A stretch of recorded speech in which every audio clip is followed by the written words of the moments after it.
오늘 사연 시작하기 전에 무료 버튼인 구독과 좋아요 꼭 눌러주세요. 그러면 여러분들에게 복이 찾아올 거예요. 서울 변두리의 낡은 단독주택에서 하루가 시작됩니다. 55세의 민호는 아침 일찍 일어나 작은 마당을 쓸고 있었습니다. 은행에서 명예퇴직한 지 벌써 3년이 흘렀지만 여전히 규칙적인 생활 리듬을 유지하고 있었죠. 집 앞에서 운영하는 작은 문구점은 민호에게 새로운 삶의 터전이 되었습니다. 아직은 새벽 공기가 차갑지만 곧 동네 아이들이 학교 가는 길에 문구점을 찾아올 시간이었습니다. 민호야, 아침 먹어라. 75세의 순애가 부엌에서 따뜻한 목소리로 불렀습니다. 민호는 빗자루를 한쪽에 기대어 두고 집 안으로 들어갔습니다. 식탁 위에는 정성스럽게 차려진 아침상이 놓여 있었습니다. 된장찌개, 계란말이, 그리고 김치까지. 순애는 늘 이렇게 아들을 위해 정성껏 밥상을 차려주었습니다. 민호가 퇴직한 후부터는 더욱 정성스럽게 삼시세끼를 챙겨주었죠. 어머니, 제가 할 텐데 왜 이렇게까지 하세요? 이제 나이도 있으시니까 편히 쉬셔야죠. 민호가 미안한 마음으로 말했지만 순애는 환한 미소를 지으며 고개를 저었습니다. 뭔 소리냐? 내가 이것도 안 하면 뭐 하겠니? 너만 잘 있으면 그것만으로도 충분하다. 내 평생 너 하나만 바라보고 살아왔는데 이제 와서 뭘 더 바라겠니? 순애의 말을 들으며 민호는 숟가락을 들었지만 마음 한구석이 무거워졌습니다. 어머니의 무조건적인 사랑 앞에서 늘 부족함을 느꼈기 때문입니다. 명예퇴직 후 집에서 보내는 시간이 늘어나면서 평생 자신만을 위해 살아온 어머니를 바라보는 마음이 더욱 복잡해졌습니다.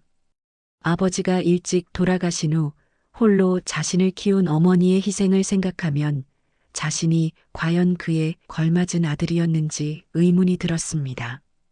어머니는 언제나 저만 생각하시네요. 어머니 자신을 위한 시간도 좀 가지세요. 내 시간은 다 너를 위한 시간이다. 그게 내 행복이야. 순애는 된장찌개를 한 그릇 더 떠주며 말했습니다. 그 말이 고마우면서도 한편으로는 부담스러웠습니다. 민호는 속으로 생각했습니다. 나는 효자도 못 되고 늘 어머니께만 받기만 하네.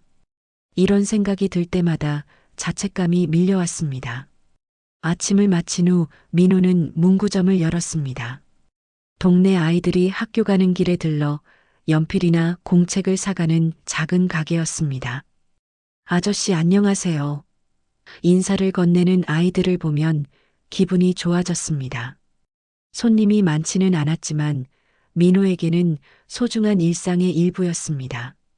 퇴직금으로 시작한 이 작은 가게는 경제적으로는 큰 도움이 되지 않았지만 적어도 집에만 있지 않고 사회와 연결되어 있다는 느낌을 주었습니다.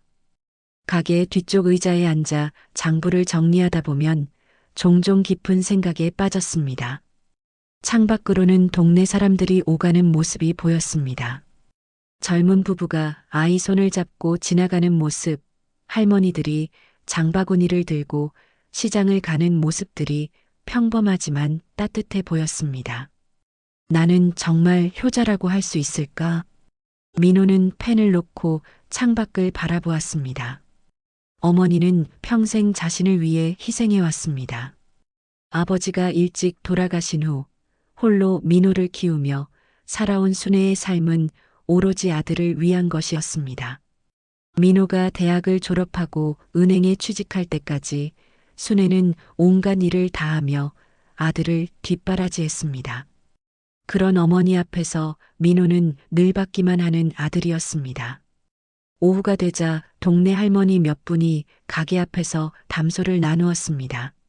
민호는 그분들께 보리차 한 잔씩 내드리며 이런저런 이야기를 들었습니다. 동네의 소소한 소식들, 누구네 아들이 잘 나간다는 이야기, 누구네 며느리가 효부라는 이야기들이었습니다. 민호 씨는 참 효자예요. 요즘 같은 세상에 어머니 모시는 게 쉽지 않은데. 순애 씨가 복이 많으셨어. 한 할머니의 말에 민호는 쓴웃음을 지었습니다. 효자라는 말이 오히려 부담스러웠습니다. 정작 자신은 어머니께 무엇을 해드린 것인지 확신이 서지 않았기 때문입니다. 다른 사람들 눈에는 효자로 보일지 모르지만 스스로는 그저 어머니의 사랑을 받기만 하는 존재라는 생각이 들었습니다. 아휴, 효자는 무슨, 제가 어머니께 뭘 해드렸다고요. 오히려 늘 받기만 하죠. 그래도 함께 계시잖아요. 요즘 젊은 사람들은 부모님과 따로 살려고만 하는데. 할머니들의 말을 들으며 민호는 복잡한 마음이었습니다. 함께 산다는 것만으로 효도가 되는 것일까요? 아니면 더 적극적으로 어머니를 위해 뭔가를 해드려야 하는 것일까요? 저녁 무렵 민호는 문구점 문을 닫고 집으로 들어갔습니다. 순애는 부엌에서 저녁 준비를 하고 있었습니다. 고등어 조림 냄새가 집 안가득 퍼졌습니다. 민호는 어머니 옆에서 설거지를 도우려 했지만 순애는 완강히 거절했습니다. 너는 하루 종일 일했으니까 쉬어라. 이건 내가 할 일이다. 평생 해온 일인데 뭘. 그래도 제가 도와드려야죠. 됐다, 됐어. 너는 그냥 편히 있어. 그게 나한테는 가장 큰 도움이야. 민호는 어쩔 수 없이 거실 소파에 앉아 하루를 정리했습니다. 텔레비전에서는 저녁 뉴스가 흘러나왔지만 마음은 다른 곳에 있었습니다. 벽시계가 째깍째깍 소리를 내며 시간이 흘러갔습니다. 이 집의 오래된 벽들은 수십 년의 세월을 품고 있었습니다. 민호가 태어나고 자란 이 집에서 순애는 평생을 보냈습니다. 벽지가 조금 낡아서 모서리가 살짝 들뜨기도 하고 마루도 여기저기 삐걱거리는 소리가 났지만 이 집은 두 모자에게는 소중한 보금자리였습니다. 거실 한쪽 벽에는 민호의 어릴 적 사진들이 걸려 있었습니다. 초등학교 입학식 사진, 대학 졸업식 사진, 은행 입사 기념 사진까지 순애가 소중히 간직해온 아들의 성장 과정이었습니다. 어머니, 보리차 좀 주세요. 민호의 말에 순애는 기꺼이 따뜻한 보리차를 끓여주었습니다. 보리차를 우리는 동안의 은은한 향기가 집안을 감쌌습니다. 두 사람은 조용히 차를 마시며 텔레비전을 보았습니다. 평범하고도 평화로운 일상이었습니다. 하지만 민호의 마음 어딘가에는 설명할 수 없는 무거움이 있었습니다. 내일은 뭐 특별한 일 있니? 아니요. 그냥 평소처럼 문구점 열고 있을 거예요. 그래, 몸 조심해라. 요즘 감기 많이 돈다던데. 순애는 늘 이렇게 아들을 걱정했습니다. 55세가 된 아들을 여전히 어린아이처럼 보살피고 있었습니다. 민호는 그런 어머니의 모습을 보며 마음 한편으로는 고마우면서도 한편으로는 안타까웠습니다. 어머니 자신만의 삶이 있어야 하는데 평생을 오로지 아들만을 위해 살아온 것이 과연 옳은 일이었을까 하는 생각이 들었기 때문입니다. 밤이 깊어가며 순애는 먼저 잠자리에 들었습니다. 민호는 혼자 거실에 남아 생각에 잠겼습니다. 이 집의 오래된 벽들, 세월이 쌓아놓은 추억들, 그리고 그 속에서 변함없이 자신을 사랑해준 어머니의 모습이 떠올랐습니다. 하지만 왜인지 마음 한구석에는 뭔가 알 수 없는 느낌이 있었습니다. 마치 이 집 어딘가에 자신이 모르는 무언가가 숨어 있는 것 같은 느낌이었습니다. 창밖으로 보이는 달빛이 집안을 은은하게 비추었습니다. 거실 한쪽에 놓인 오래된 장롱, 세월의 흔적이 묻어있는 가구들, 그리고 그 모든 것들이 품고 있는 이야기들이 있을 것입니다. 민호는 깊은 한숨을 내쉬며 하루를 정리했습니다. 내일도 똑같은 하루가 기다리고 있을 것입니다. 문구점을 열고 손님을 맞이하고 어머니와 저녁을 함께하는 평범한 일상 말입니다. 하지만 민호는 아직 몰랐습니다. 이 평온한 일상이 곧 송두리째 흔들릴 거라는 사실을, 그리고 이 집 어딘가에 숨겨진 비밀이 그의 인생을 완전히 바꿔놓을 거라는 사실을 말입니다.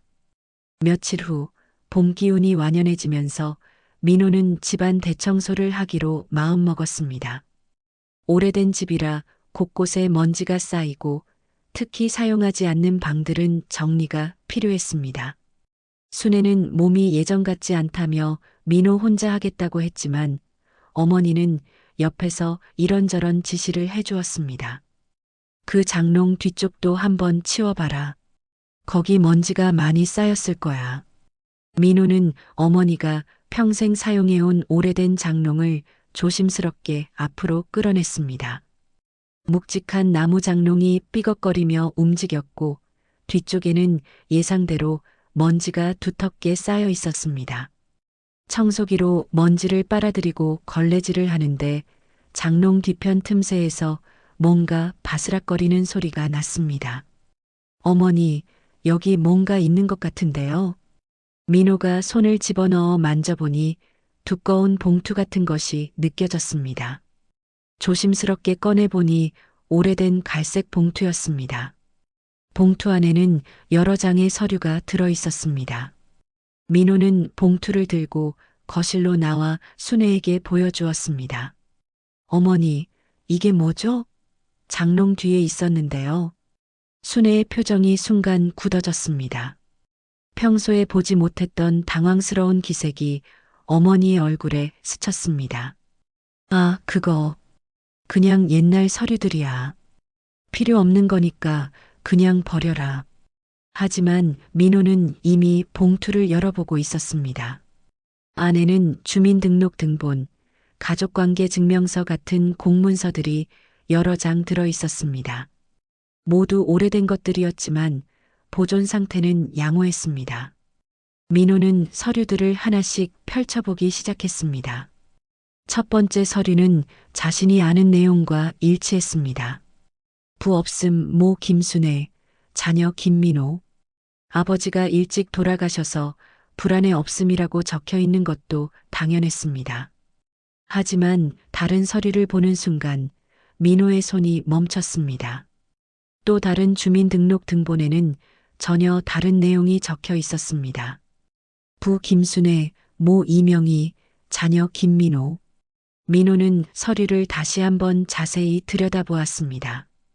분명히 자신의 이름이 적혀 있었고 주민등록번호도 맞았습니다. 하지만 부모란의 내용이 완전히 달랐습니다. 어머니, 이게 뭐죠? 민호는 떨리는 목소리로 순애에게 서류를 보여주었습니다.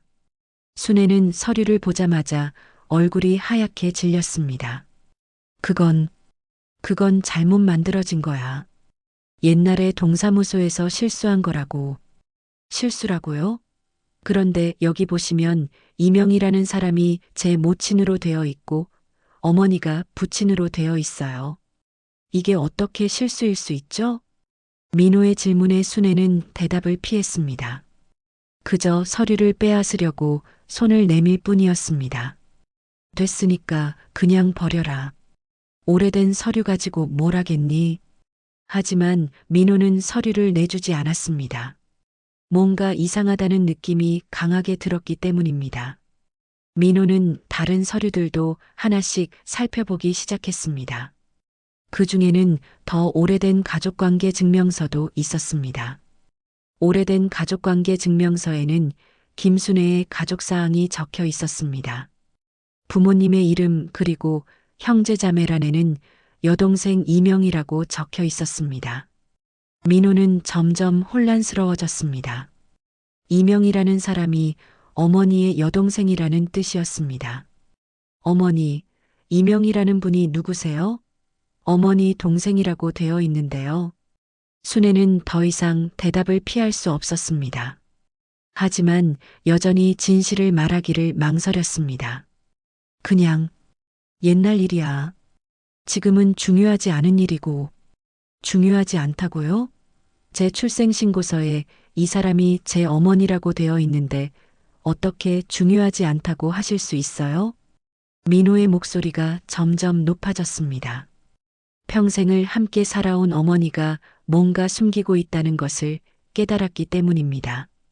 순애는 민호의 추궁에 견디지 못하고 결국 눈물을 흘리기 시작했습니다. 왜 이런 걸 꺼내서 나를 괴롭히니? 다 지난 일인데. 어머니의 눈물을 본 민호는 마음이 아팠지만 동시에 더욱 큰 의문이 생겼습니다. 왜 어머니는 이렇게까지 괴로워하는 것일까요? 단순한 서류 오류라면 이렇게까지 반응할 이유가 없었습니다.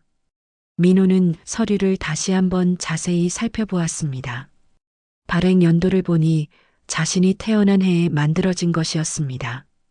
그리고 다른 서류는 몇 년 후에 발행된 것이었습니다. 마치 나중에 내용을 바꾼 것처럼 보였습니다. 어머니, 정말로 뭔가 숨기시는 게 있는 거 아니에요? 이명이라는 분이 진짜 제 어머니인 건 아니에요? 민호의 직접적인 질문에 순애는 더욱 큰 충격을 받은 듯 했습니다. 그녀는 소파에 주저앉으며 고개를 떨궜습니다. 아니다. 그런 게 아니야. 내가 내 아들이지 다른 누구의 아들이 아니야. 하지만 순애의 말은 확신에 차 있지 않았습니다. 오히려 자신을 설득하려는 것처럼 들렸습니다. 민호는 점점 더 큰 혼란에 빠졌습니다. 그럼 이 서류는 뭐예요? 왜 이명이라는 분이 제 모친으로 되어 있고 어머니가 부친으로 되어 있는 거예요? 이게 정말 실수라면 왜 이렇게까지 괴로워하세요?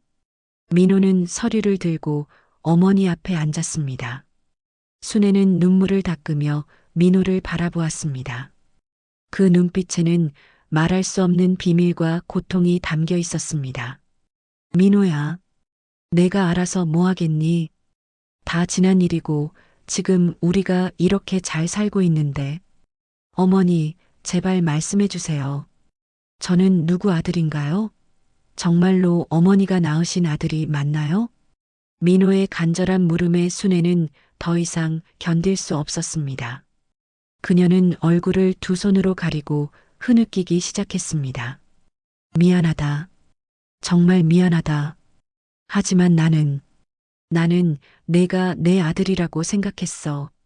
평생 그렇게 생각하며 살았다고.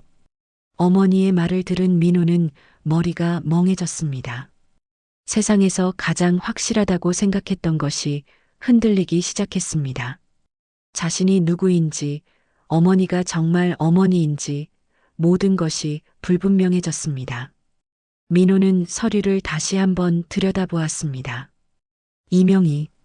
이 이름이 계속 머릿속을 맴돌았습니다. 이 사람이 정말 자신의 친모인 걸까요?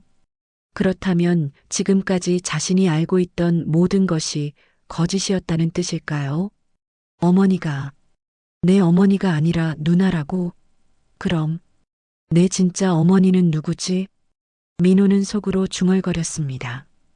55년간 살아온 자신의 정체성이 한순간에 무너지는 느낌이었습니다. 평생을 어머니라고 부른 사람이 사실은 누나였다는 것, 그리고 자신의 진짜 어머니가 따로 있다는 것.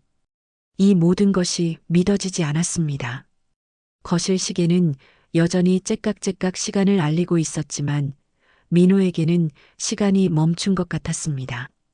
어머니는 여전히 울고 있었고 민호는 그 낡은 서류들을 손에 쥔 채 망연자실하게 앉아 있었습니다.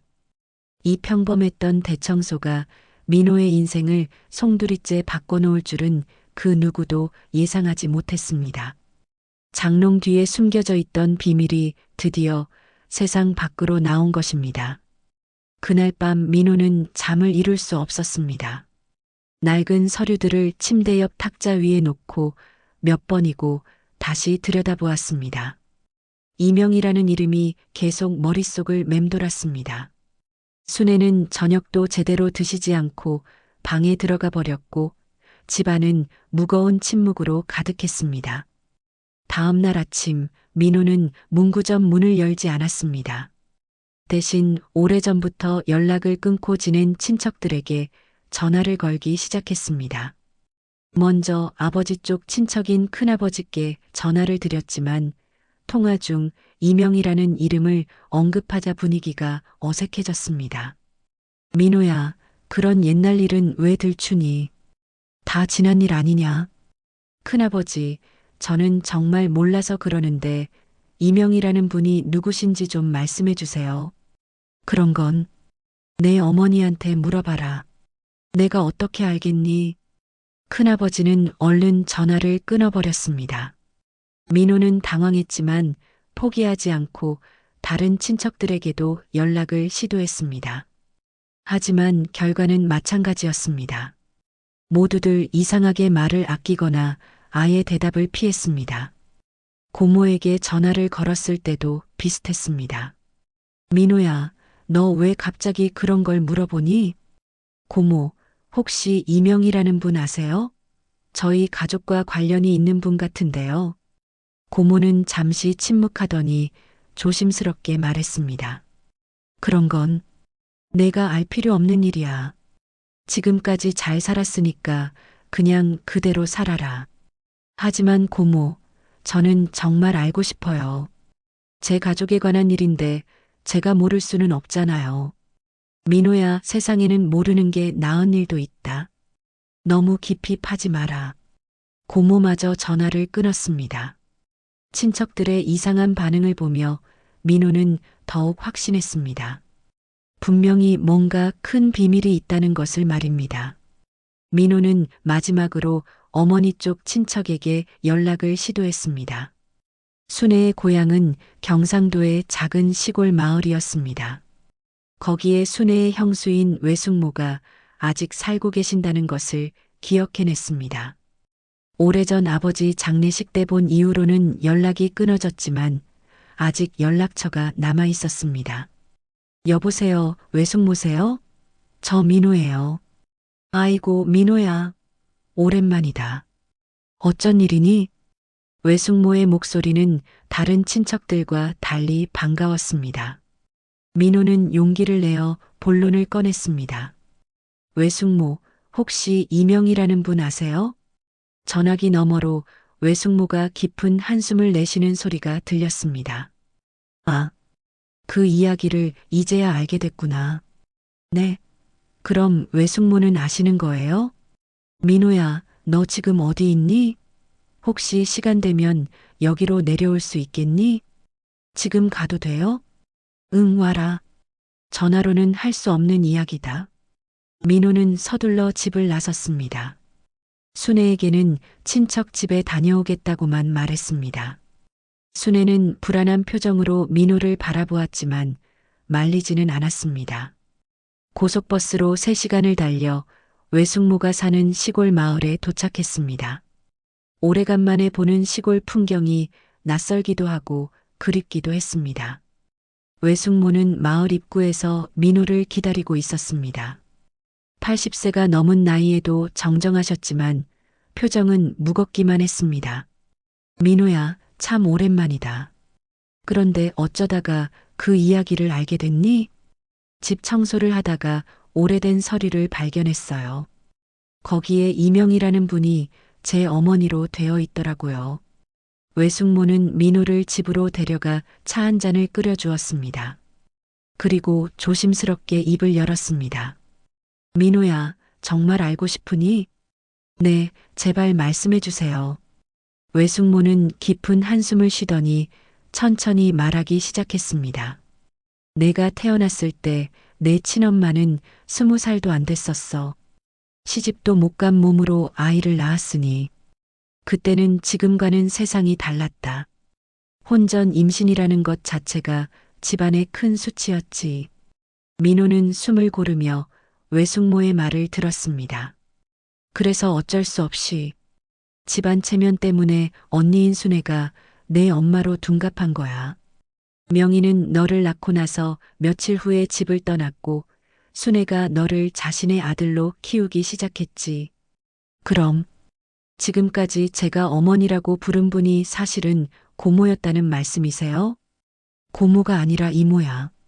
순애가 너보다 20살 많으니까 엄마라고 해도 이상할 게 없었지. 그리고 명희는 내 친엄마지만 너의 이모이기도 해. 민호는 머리가 더욱 혼란스러워졌습니다. 가족관계가 완전히 뒤바뀐 것이었습니다. 그럼 제 친아버지는 누구세요? 그건 명희만 알고 있어. 그 사람은 책임을 지지 않고 사라져버렸거든. 명희도 그 이후로는 그 이야기를 하지 않았어. 외숙모는 계속해서 그때의 상황을 설명해 주었습니다. 당시 시골에서는 미혼모에 대한 시선이 매우 차가웠고 가족 전체가 손가락질을 받을 수 있는 상황이었다고 했습니다. 그래서 가족들이 모여 상의한 끝에 순애가 민호를 자신의 아들로 입양하기로 결정한 것이었습니다. 순애는 그때 이미 35이었고 시집갈 나이는 지났었어. 그래서 혼자 아이를 키우기로 한 거지. 명희는 서울로 올라가서 새 삶을 살기 시작했고, 그럼 지금 명희, 제 친어머니는 어디 계세요? 그건 잘 모르겠다. 연락이 끊어진 지 오래됐거든. 아마 서울 어딘가에 계실 텐데. 민호는 충격에 빠져 아무 말도 할 수 없었습니다. 평생을 어머니라고 믿었던 순애가 사실은 이모였고 자신의 진짜 어머니는 명희라는 사람이었습니다. 그리고 그 어머니는 자신을 낳자마자 어디론가 사라져버렸다는 것이었습니다. 민호야, 이제 알았으니까 순애한테 너무 야박하게 굴지는 마라. 그 사람이 너를 얼마나 사랑했는지 알잖니. 친엄마보다 더 정성껏 키웠어. 외숙모의 말을 들으며 민호는 더욱 복잡한 마음이 되었습니다. 순애에 대한 고마움과 배신감이 동시에 밀려왔습니다. 그리고 한 번도 본 적 없는 친어머니 명희에 대한 궁금함과 원망도 함께였습니다. 해가 저물 무렵 민호는 외숙모와 작별 인사를 나누고 서울로 돌아가는 버스에 몸을 맡겼습니다.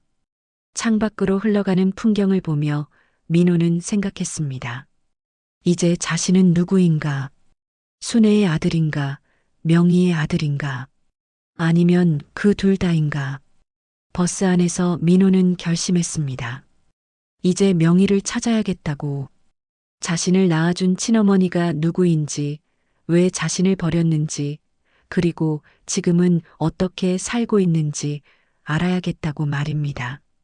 서울로 돌아온 민호는 집 앞에서 한참 동안 머뭇거렸습니다. 이제 모든 진실을 알게 된 상황에서 순애를 어떤 마음으로 마주해야 할지 막막했습니다. 현관문을 열고 들어서자 순애가 거실에서 민호를 기다리고 있었습니다. 하루 종일 울었는지 눈이 퉁퉁 부어 있었습니다. 민호야, 어디 갔다 왔니? 순애의 목소리는 평소보다 조심스러웠습니다. 민호는 외숙모 집에서 들은 이야기들이 머릿속을 맴도는 가운데 순애를 바라보았습니다. 평생을 어머니라고 부른 이 사람이 사실은 자신의 이모라니. 그리고 자신을 낳아준 진짜 어머니는 따로 있다니. 외숙모 댁에 다녀왔습니다. 민호의 대답에 순애의 얼굴이 더욱 창백해졌습니다. 외숙모가 모든 것을 말했으리라는 것을 직감한 듯 했습니다. 그래서 뭘 들었니? 다 들었습니다. 민호는 소파에 앉으며 차갑게 말했습니다. 순애는 민호의 차가운 말투에 움찔했습니다. 민호야, 왜 이제야 말씀하십니까? 민호의 목소리가 갑자기 터져 나왔습니다.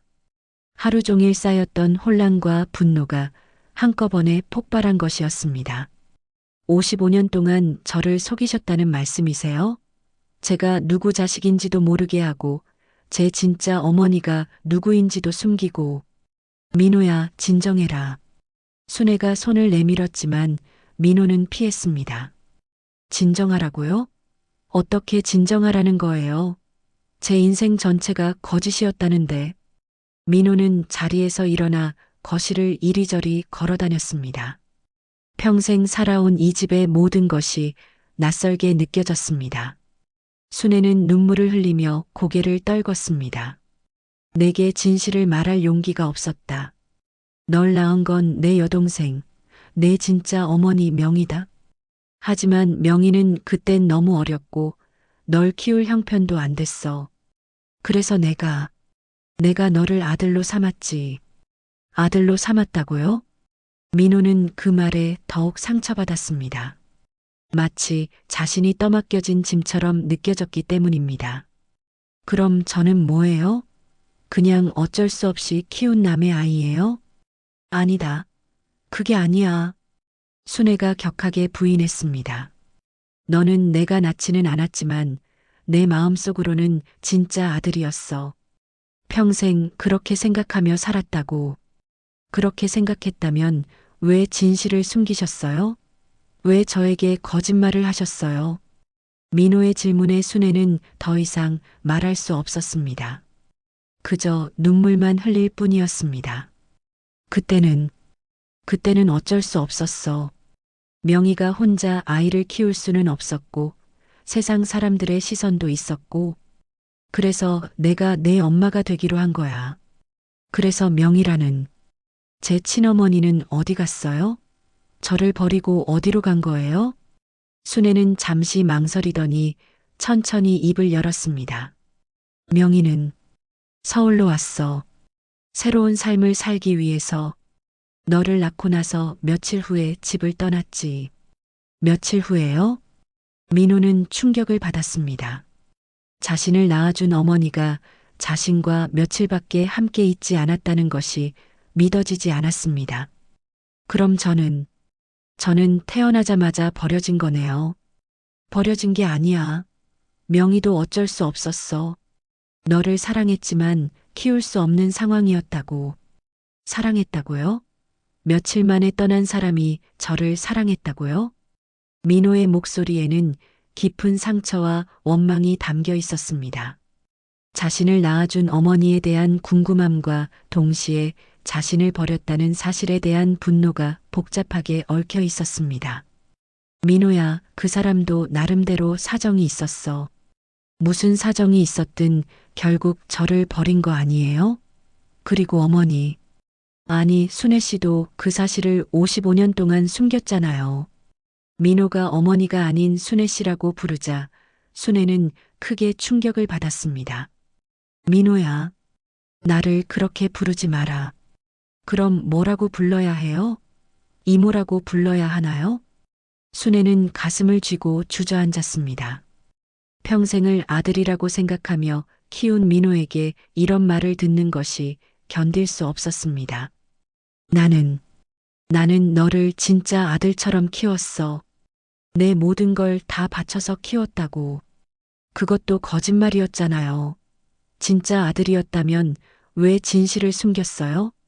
왜 제가 누구인지 말해주지 않았어요? 민호는 배신감과 혼란 속에서 더 이상 참을 수 없었습니다. 그는 현관으로 향했습니다. 어디 가니? 순애가 간절히 불렀지만 민호는 돌아보지 않았습니다. 명희 씨를 찾으러 갑니다. 제 진짜 어머니를 찾으러요. 민호야. 순애의 절규가 뒤에서 들렸지만 민호는 집을 뛰쳐나갔습니다. 평생을 의지해왔던 가족이라는 울타리가 무너져 내리는 것 같았습니다. 밤거리를 걸으며 민호는 생각했습니다. 그동안 자신이 느꼈던 효자의 길, 가족의 의미가 송두리째 흔들렸습니다. 자신이 효도한다고 생각했던 대상이 실제로는 어머니가 아니었다는 것, 그리고 진짜 어머니는 자신을 버리고 떠났다는 것. 한강 둔치에 도착한 민호는 벤치에 앉아 하늘을 올려다보았습니다. 별들이 반짝이고 있었지만 민호의 마음은 칠흑 같은 어둠에 쌓여 있었습니다. 나는 누구인가? 순애의 아들인가? 명희의 아들인가? 아니면 둘 다 아닌 그냥 떠맡겨진 아이인가? 민호는 자신의 정체성에 대해 깊이 고민했습니다. 55년간 살아온 모든 기억들이 흔들리고 있었습니다.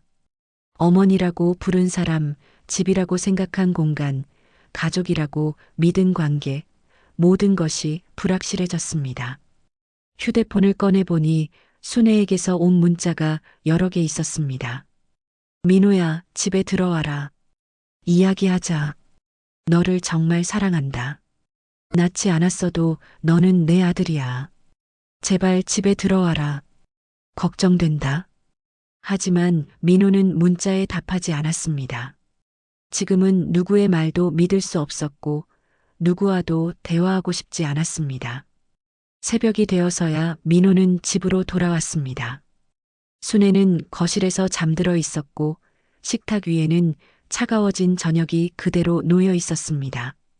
민호는 순애를 깨우지 않고 조용히 자신의 방으로 들어갔습니다. 침대에 누워서도 잠이 오지 않았습니다.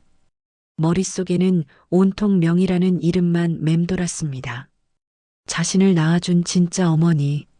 하지만 자신을 버린 어머니. 이 복잡한 감정을 어떻게 정리해야 할지 알 수 없었습니다. 한 가지 확실한 것은 이제 명의를 찾아야 한다는 것이었습니다. 자신이 누구인지 제대로 알기 위해서는 자신을 낳아준 사람을 만나야 했습니다. 그리고 왜 자신을 버렸는지, 지금은 어떻게 살고 있는지 직접 물어봐야 했습니다. 민호의 긴 밤이 깊어갔습니다.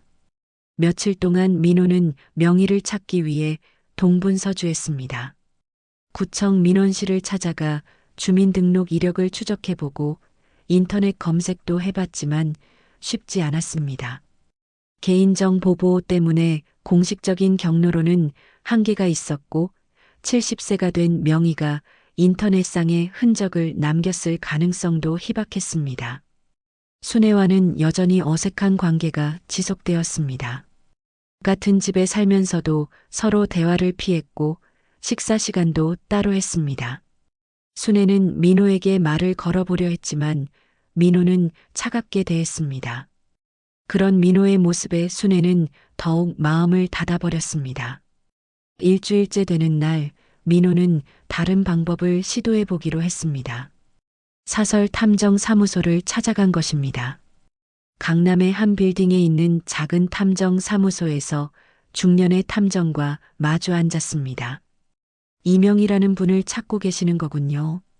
현재 70세 정도 되시고 마지막 주소지가 언제쯤인지 알 수 있을까요? 정확한 마지막 주소는 모르겠고 50년 전쯤에 서울로 올라오셨다고 들었어요. 탐정은 고개를 저었습니다. 그 정도 정보로는 찾기가 매우 어렵습니다. 더 구체적인 정보가 필요해요. 직업이라든지 살고 계실 만한 지역이라든지. 민호는 실망했지만 포기하지 않았습니다. 그는 다른 방법을 생각해냈습니다. 순애의 다른 친척들에게 연락해보는 것이었습니다. 혹시 명의와 연락을 주고받는 사람이 있을지도 모른다고 생각했습니다. 며칠 더 수소문한 끝에 마침내 실마리를 찾았습니다. 순애의 사촌 형이 운영하는 작은 식당에서 일하는 아주머니가 명의를 본 적이 있다고 했습니다. 몇 년 전에 우연히 지하철에서 봤는데 많이 늙었지만 분명히 명의 같더라고요. 그때 잠깐 이야기를 나눴는데 마포구 쪽에서 작은 식당을 한다고 했어요. 민호는 희망을 품고 마포구 일대를 돌아다니기 시작했습니다. 오래된 주택가의 작은 식당들을 하나씩 찾아다니며 명의를 수소문했습니다. 며칠 동안 헛걸음을 치던 중 마침내 한 골목 안의 허름한 식당에서 실마리를 찾았습니다. 이명이요? 아, 그 아주머니 말씀이시구나. 여기서 조금 걸어가면 고향집이라는 식당이 있어요. 거기서 혼자 하시더라고요. 민호의 가슴이 뛰기 시작했습니다. 드디어 자신을 낳아준 어머니를 만날 수 있게 된 것입니다. 고향집이라는 간판이 걸린 작은 식당을 찾는 데는 그리 오래 걸리지 않았습니다. 낡은 주택을 개조한 듯한 작은 식당이었습니다. 민호는 한참 동안 밖에서 망설였습니다. 55년 만에 친어머니를 만나게 되는 순간이었습니다. 용기를 내어 식당 문을 열고 들어섰습니다. 안에는 몇 개의 테이블이 있었고 주방에서는 70세쯤 되어 보이는 여자분이 설거지를 하고 계셨습니다. 순애와 닮은 듯한 얼굴이었지만 더 작고 여윈 체구였습니다. 어서 오세요. 뭐 드릴까요? 그 목소리를 들은 순간 민호는 온몸에 전율이 흘렀습니다. 이 사람이 자신을 낳아준 어머니였습니다. 저기, 혹시 이명희 씨이신가요? 명희는 손을 멈추고 민호를 바라보았습니다. 그 순간 명희의 얼굴에 놀라움이 스쳤습니다. 네, 저는 이명희인데요. 누구세요? 민호는 떨리는 목소리로 말했습니다. 저는 김민호라고 합니다. 혹시 명희는 그 말을 듣자마자 손에 들고 있던 그릇을 떨어뜨렸습니다. 그릇이 바닥에 떨어져 산산조각이 났지만 명희는 그것을 보지도 않고 민호만 바라보았습니다. 민호야? 명희의 눈에서 눈물이 흘러내렸습니다. 55년 만에 만나는 아들 앞에서 명희는 어떤 말도 할 수 없었습니다. 어머니, 맞으시죠? 민호의 말에 명희는 더 이상 참을 수 없었습니다. 그녀는 주방에서 나와 민호 앞에 서더니 떨리는 손으로 민호의 얼굴을 만졌습니다. 아들아, 내 아들, 정말 너니? 네, 저예요. 어머니를 찾았어요. 두 사람은 그 자리에서 울음을 터뜨렸습니다. 55년간 떨어져 있던 모자가 드디어 만난 순간이었습니다. 식당 안은 두 사람의 울음소리로 가득했습니다. 한참 후에야 진정한 명희가 민호를 테이블로 안내했습니다. 그리고 따뜻한 차를 내주며 조심스럽게 말했습니다. 아들아, 내가 널 버린 게 아니다. 그때는 정말 살 길이 없었어. 언니가 널 키워주겠다 해서 나도 매일 밤 울었다. 명희는 눈물을 글썽이며 그때의 상황을 설명했습니다. 19세의 나이에 아이를 가졌지만 아이 아버지는 책임을 지지 않고 사라져버렸고 집안에서는 체면 때문에 아이를 키울 수 없다고 했다는 것이었습니다. 순애 언니가 아이를 자기 아들로 키우겠다고 했을 때 나는 안도했지만 동시에 너무 슬퍼서 견딜 수가 없었어. 그래서 서울로 올라온 거야. 그럼 왜 저를 한 번도 찾아오지 않으셨어요? 민호의 질문에 명희는 고개를 떨궜습니다. 찾아가고 싶었어. 수없이 많이 찾아가고 싶었지. 하지만 언니가 엄마가 되어서 행복하게 살고 있는데 내가 나타나면 너만 혼란스러울 것 같았어. 그래서 멀리서만 널 지켜봤지. 멀리서 지켜봤다고요? 가끔, 정말 가끔씩 너희 동네에 가서 멀리서 널 봤어. 학교 다닐 때도, 은행 다닐 때도. 너를 보면 가슴이 아팠지만 동시에 자랑스러웠어. 명희의 고백을 들은 민호는 또다시 갈라졌습니다. 한편으로는 어머니가 자신을 버린 것이 아니라 어쩔 수 없는 상황이었다는 것을 이해할 수 있었습니다. 하지만 다른 한편으로는 왜 한 번도 자신에게 다가오지 않았는지에 대한 원망도 있었습니다. 어머니, 저는 그동안 어머니가 저를 버렸다고 생각했어요. 그래서 많이 원망했어요.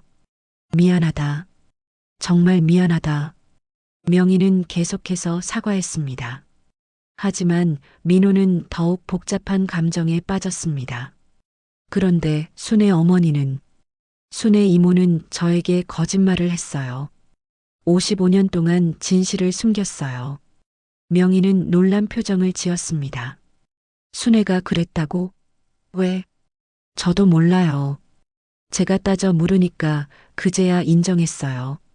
명희는 깊은 한숨을 쉬었습니다. 언니도 나름대로 이유가 있었을 거야.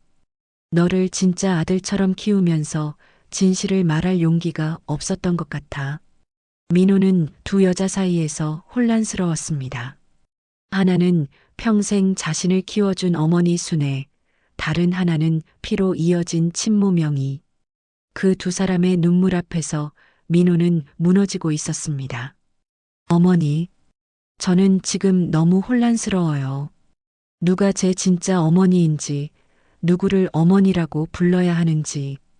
명희는 민호의 손을 잡았습니다. 아들아, 순애 언니도 내 어머니야. 널 낳은 건 나지만 널 키운 건 언니거든. 우리 둘 다 내 어머니라고 생각해. 하지만 민호에게는 그것도 쉽지 않은 일이었습니다. 55년간 믿어왔던 것이 한순간에 무너진 상황에서 새로운 관계를 받아들이기가 어려웠습니다. 해가 저물 무렵 민호는 명희의 식당을 나왔습니다. 두 사람은 연락처를 주고받았고 앞으로 자주 만나기로 약속했습니다. 하지만 민호의 마음은 여전히 무겁기만 했습니다. 집으로 돌아가는 길에 민호는 생각했습니다. 이제 두 어머니가 생겼지만 오히려 더 혼란스러워졌습니다. 순애에 대한 미안함과 명희에 대한 복잡한 감정이 뒤섞여 있었습니다. 집에 도착했을 때 순애는 거실에서 민호를 기다리고 있었습니다. 순애는 민호의 표정을 보고 직감적으로 알았습니다. 명희를 찾았구나. 민호는 고개를 끄덕였습니다. 순애의 얼굴에는 두려움과 슬픔이 동시에 스쳤습니다. 이제 정말로 모든 것이 달라질 것이라는 예감 때문이었습니다. 명희를 만난 후 며칠 동안 민호는 더욱 깊은 혼란에 빠졌습니다. 집에서는 순애와의 어색함이 계속되었고 명희와는 새롭게 관계를 맺어야 하는 부담감이 있었습니다. 민호는 문구점 운영도 제대로 하지 못하고 매일 한강변을 걸으며 시간을 보냈습니다. 순애는 민호가 명희를 만났다는 사실을 알고 난 후 더욱 위축되었습니다. 평소처럼 정성스럽게 밥상을 차려주려 했지만 민호는 제대로 식사를 하지 않았습니다. 두 사람 사이의 침묵은 점점 더 깊어져만 갔습니다. 일주일이 지난 어느 날 저녁, 민호는 한강 둔치의 벤치에 앉아 깊은 밤을 지새우고 있었습니다. 강물이 어둠 속에서 흘러가는 소리만이 정적을 깨뜨렸습니다. 민호는 자신의 삶을 되돌아보며 생각에 잠겼습니다. 누가 진짜 어머니인가? 날 길러준 사람? 아니면 날 낳아준 사람? 하지만 며칠간의 고민을 통해 민호는 서서히 다른 관점에서 상황을 보기 시작했습니다. 순애가 자신에게 베푼 55년간의 사랑, 그리고 명희가 자신을 그리워하며 멀리서나마 지켜본 마음. 두 사람 모두 나름대로 자신을 위해 눈물 흘렸다는 사실을 깨달았습니다. 하지만 두 분 모두 나를 위해 눈물 흘렸잖아. 민호는 자신이 지금까지 피해자라고만 생각했다는 것을 반성하게 되었습니다. 순애를 원망하고 명희에게 서운함을 표현했지만 정작 두 사람의 입장에서 생각해보지는 못했습니다. 순애는 19세의 어린 명희가 키울 수 없는 아이를 자신의 아들로 받아들여 평생을 헌신했습니다. 결혼도 하지 않고 오로지 민호만을 위해 살았습니다. 그리고 명희는 자신이 키울 수 없는 상황에서 아이를 포기해야 했던 아픔을 혼자 감당하며 살아왔습니다. 나는 피해자가 아니었다. 오히려 두 어머니 모두 나를 지켜주려 했던 것이다. 이 깨달음이 민호에게 큰 변화를 가져왔습니다. 지금까지는 자신이 받은 상처와 배신감에만 집중했다면 이제는 두 어머니의 희생과 사랑을 이해하게 된 것입니다. 민호는 휴대폰을 꺼내 명희에게 전화를 걸었습니다. 어머니, 저예요. 민호예요. 아들아, 이렇게 늦은 시간에 무슨 일이니? 어머니, 죄송해요. 지난번에 제가 너무 감정적으로 행동한 것 같아요. 명희는 잠시 침묵하더니 부드럽게 말했습니다. 뭔 소리냐? 내가 감정적일 만도 하지. 55년 만에 알게 된 일인데. 하지만 어머니 입장도 생각해 봤어요. 어머니도 정말 힘드셨을 거예요. 저를 보내야 했던 그때. 명희는 전화기 너머로 흐느끼는 소리를 냈습니다. 고맙다, 아들아.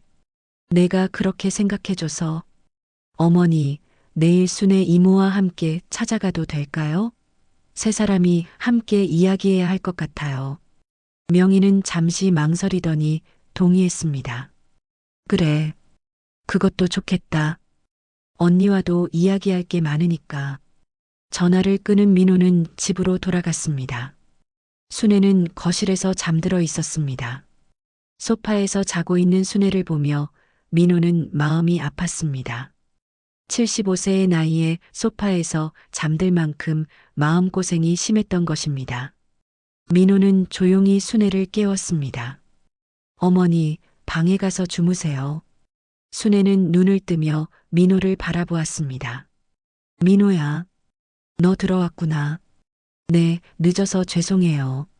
순애는 민호가 다시 어머니라고 부르는 것을 듣고 눈물을 글썽였습니다. 민호야, 나를 용서해 줄 수 있니? 민호는 순애 앞에 앉으며 진심으로 말했습니다. 어머니, 제가 죄송해요.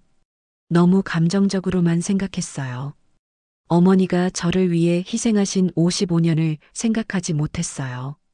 순애는 민호의 손을 잡았습니다. 아니야. 나도 잘못했어. 진실을 말했어야 했는데 용기가 없었어. 어머니, 내일 명희 이모와 함께 만나서 이야기해요.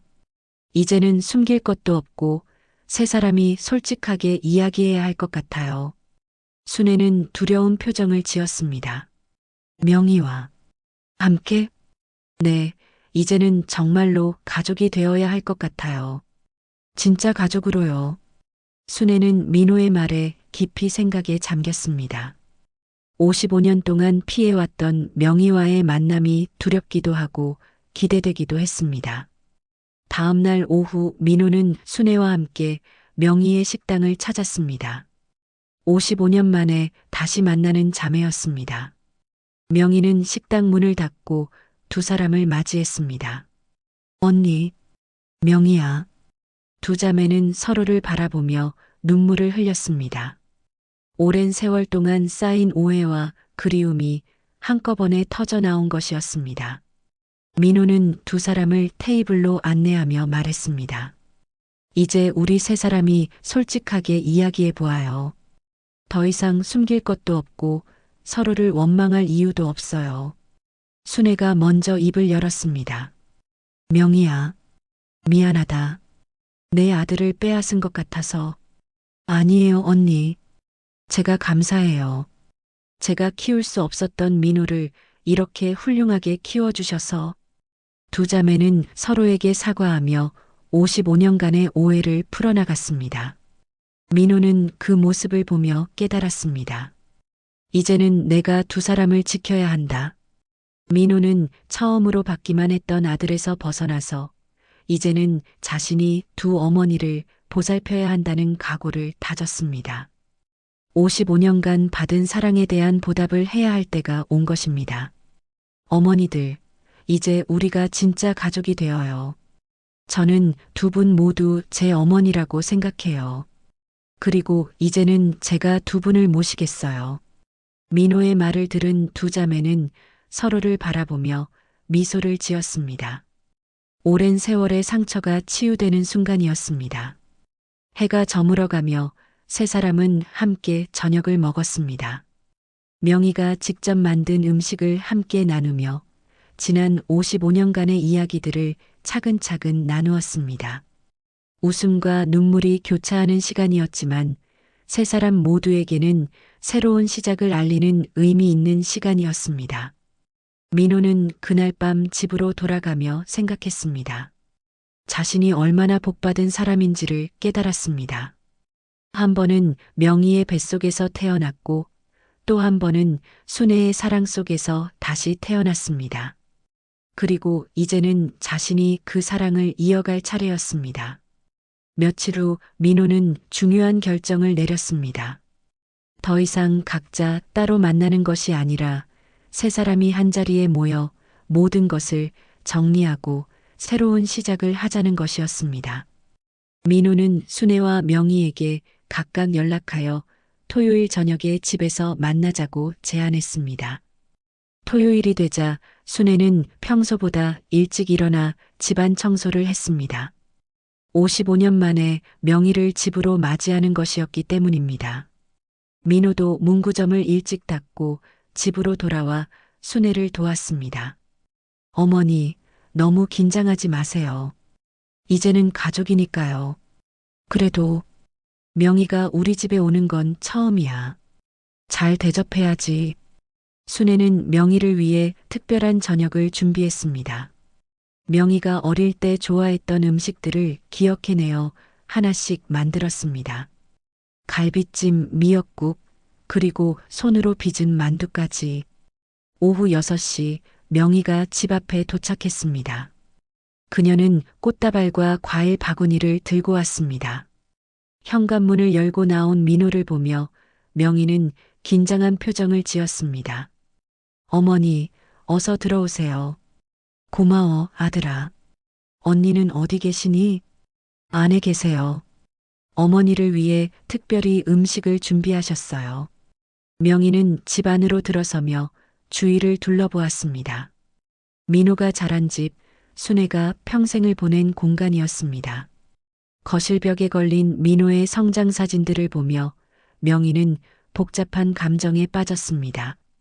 순애가 부엌에서 나와 명희를 맞이했습니다. 두 자매는 서로를 바라보며 잠시 침묵했습니다. 명희야, 어서 와. 오랜만이다. 언니, 집이 참 따뜻해 보여요. 민호가 이런 곳에서 자랐구나. 명희는 꽃다발을 순애에게 건네며 말했습니다. 언니, 정말 고마워요.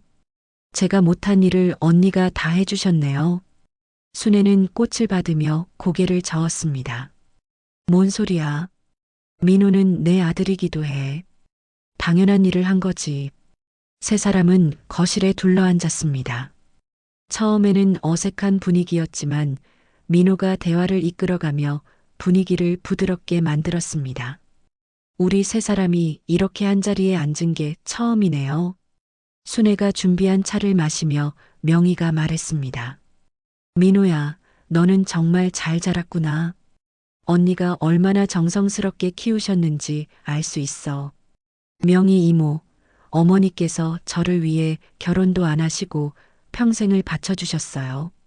민호의 말에 명희는 순애를 바라보며 깊이 고개를 숙였습니다. 언니, 정말 죄송해요. 그리고 정말 고마워요.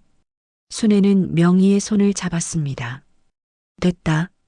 이제는 그런 이야기 하지 말자. 우리 모두 민호를 사랑했으니까 그걸로 충분해. 저녁 시간이 되자 순애는 정성스럽게 준비한 음식들을 내왔습니다. 명희는 그 음식들을 보고 눈물을 글썽였습니다. 언니, 이거 다 제가 어릴 때 좋아하던 음식들이네요. 어떻게 기억하고 계셨어요? 너는 내 동생인데 어떻게 있겠니? 평생 기억하고 있었어. 식사를 하며 세 사람은 과거의 이야기들을 나누었습니다. 민호의 어린 시절 이야기, 순애가 혼자 아이를 키우며 겪었던 어려움들, 그리고 명희가 서울에서 홀로 살아온 세월들. 민호가 처음 말을 했을 때가 생각나네.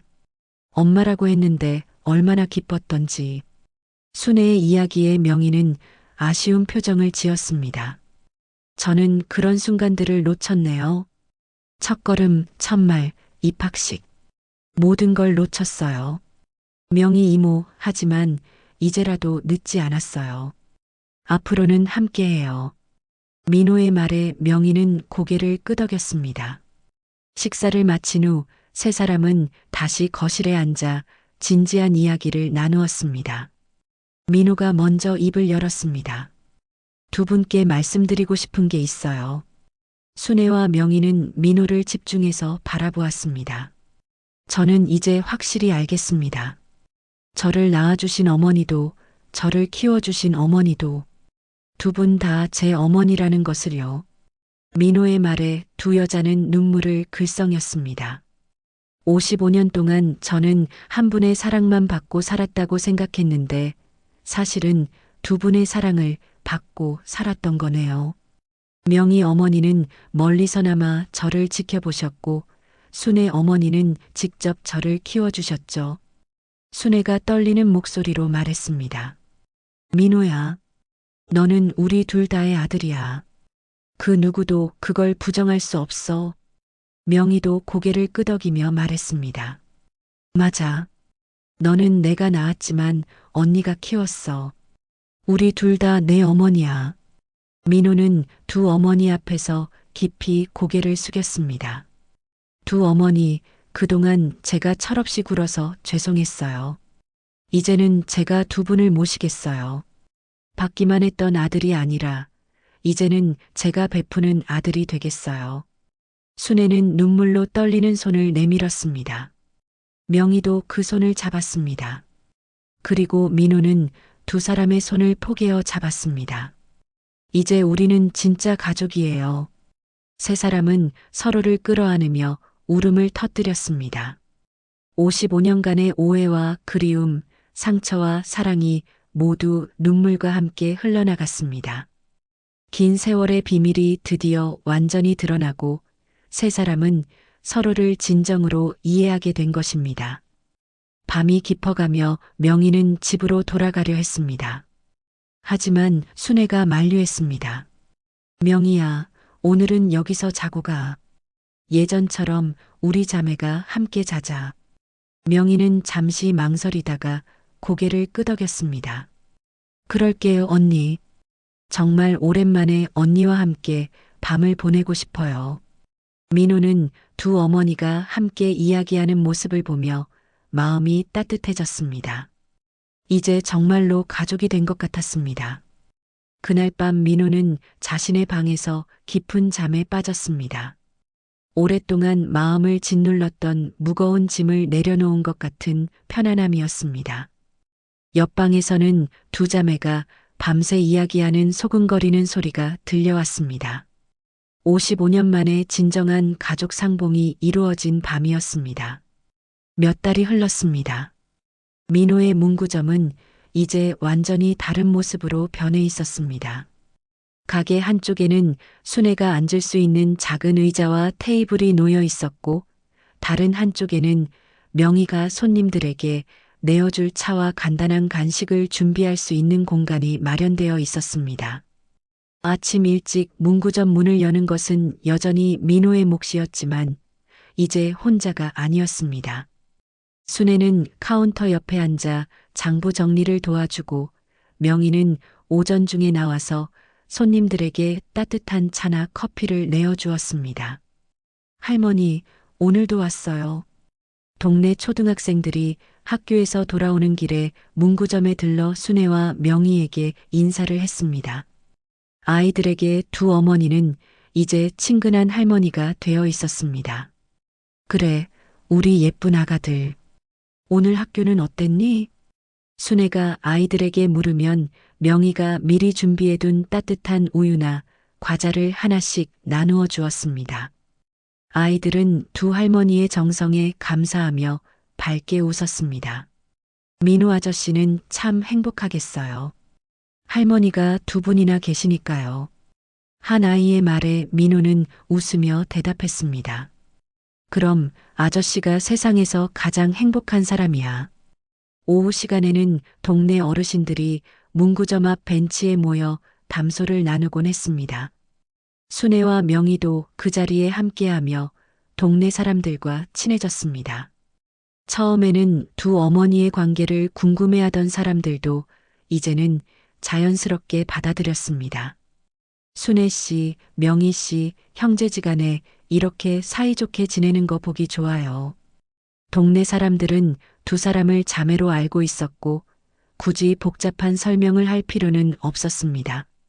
중요한 것은 세 사람이 행복하다는 사실이었습니다. 저녁이 되면 세 사람은 함께 집으로 돌아가 저녁을 준비했습니다. 명희는 순애에게 새로운 요리법을 배우기도 하고 순애는 명희가 서울에서 배운 음식들을 함께 만들어 보기도 했습니다. 부엌에서 들려오는 두 어머니의 웃음소리는 집안을 따뜻하게 만들었습니다. 언니, 이 양념은 어떻게 만드는 거예요? 이건 말이야, 우리 어머니가 해주시던 비법이 있어.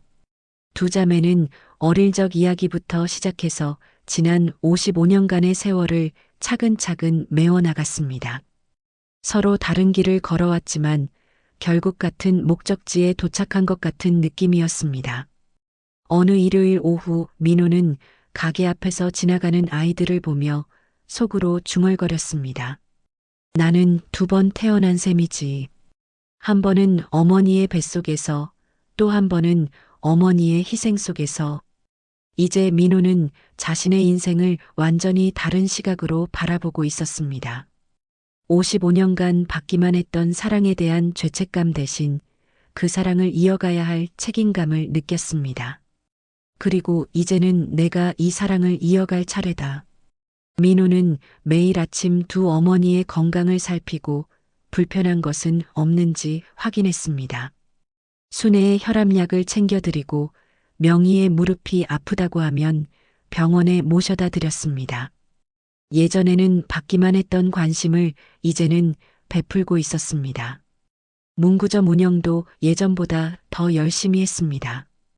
2 어머니를 모셔야 한다는 책임감이 일에 대한 의욕을 불러일으켰습니다. 동네 아이들에게는 더 친근하게 다가갔고 어르신들에게는 더 정성스럽게 서비스했습니다. 민호야, 너 요즘 부쩍 달라진 것 같다. 순애가 어느 날 저녁 민호에게 말했습니다. 어떻게요? 더 의젓해진 것 같아. 그리고 더 행복해 보여. 명희도 고개를 끄덕였습니다. 맞아요.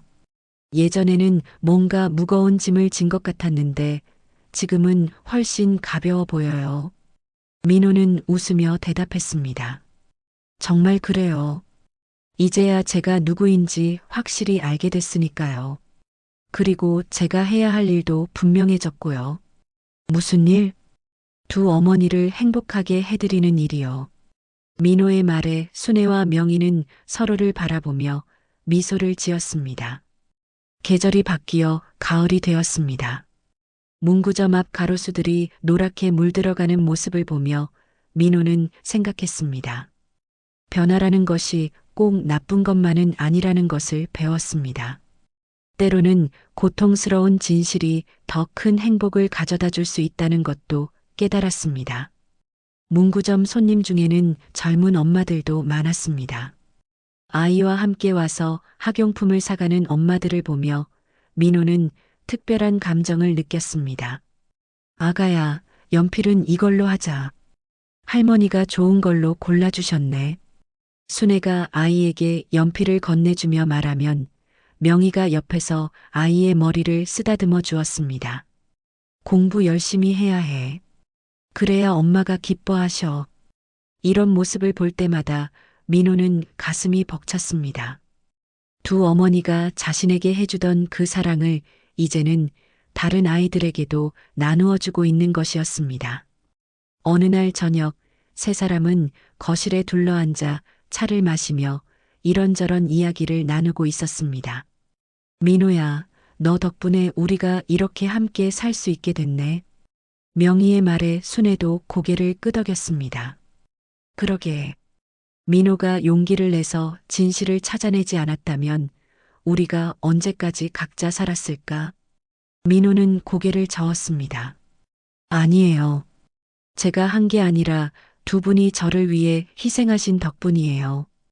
2 분의 사랑이 없었다면 지금의 저도 없었을 거예요. 그날 밤 잠자리에 들기 전 민호는 창문 밖을 바라보며 깊은 감사함을 느꼈습니다. 혼란스럽고 힘들었던 몇 달이었지만 결국 모든 것이 제자리를 찾았습니다. 이제 민호에게는 2 어머니가 있었고 2 어머니에게는 하나의 아들이 있었습니다. 피로 맺어진 관계와 사랑으로 맺어진 관계가 하나로 합쳐진 진정한 가족이 탄생한 것입니다. 문구점은 여전히 작은 가게였지만 이제는 동네 사람들에게 없어서는 안 될 따뜻한 공간이 되었습니다. 그리고 그 중심에는 서로 다른 방식으로 사랑을 배우고 나누며 성장해가는 3사람의 가족이 있었습니다. 민호의 이야기는 이렇게 눈물과 화해, 그리고 뒤늦은 가족의 진정한 재탄생으로 막을 내립니다. 때로는 고통스러운 진실이 더 큰 행복의 문을 여는 열쇠가 될 수 있다는 것을, 그리고 진정한 가족은 피보다는 사랑으로 만들어진다는 것을 보여주는 따뜻한 결말이었습니다.